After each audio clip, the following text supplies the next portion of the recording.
Hello friends, welcome to Kunjal's kitchen.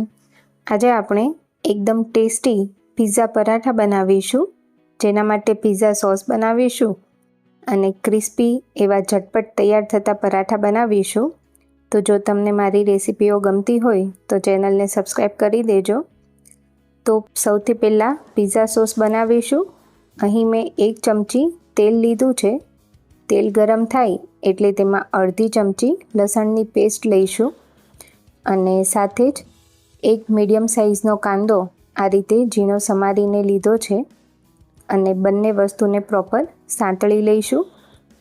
તો કાંદા અને લસણની કચાશ દૂર થાય તેટલું 2 મિનિટ જેટલું કૂક કરીશું અને અત્યારે જોઈ શકાય છે કાંદો પ્રોપર કૂક થઈ ગયો છે. હવે તેમાં એક મોટી સાઇઝનું ટામેટું લીધું છે, જેને પણ આ રીતે ઝીણું સમારીને લીધું છે. તો અહીં પરાઠા માટે પિઝા સોસ બનાવીએ છીએ એટલે ટામેટું સમારીને લીધું છે.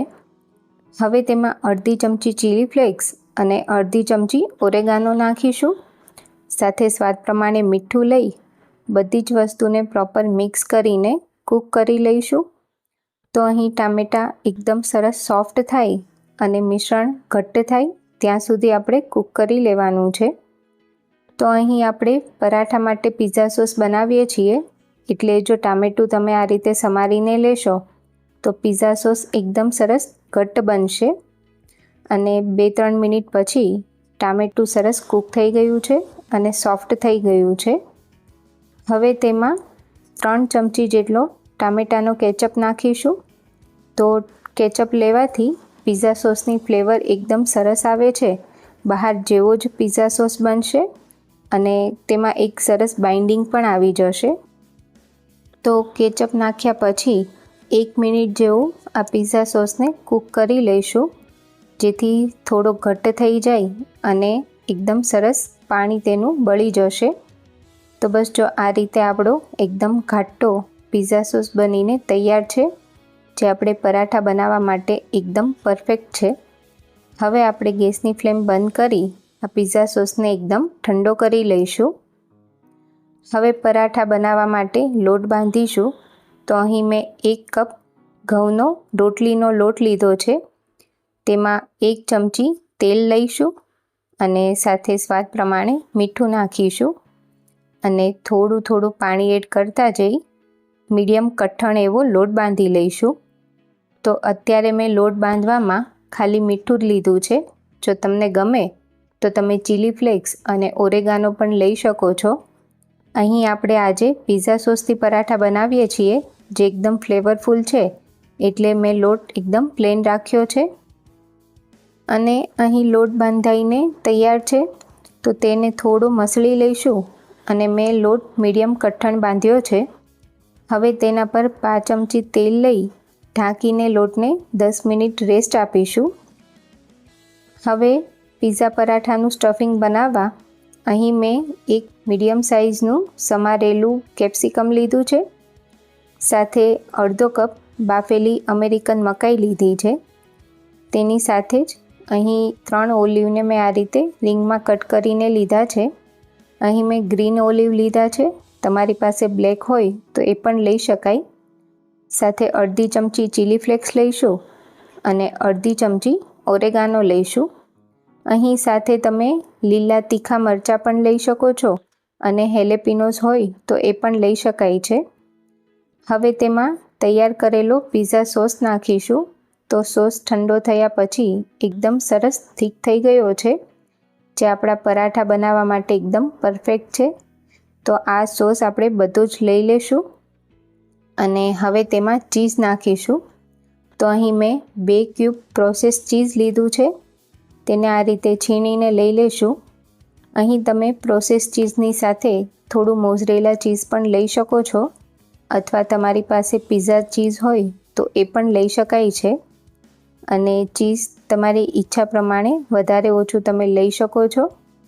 બધી જ વસ્તુને પ્રોપર મિક્સ કરી લઈશું અને એ પછી સ્ટફિંગને ટેસ્ટ કર્યા પછી તેમાં મીઠું નાખીશું. તો અત્યારે મેં બહુ ઓછું મીઠું લીધું છે.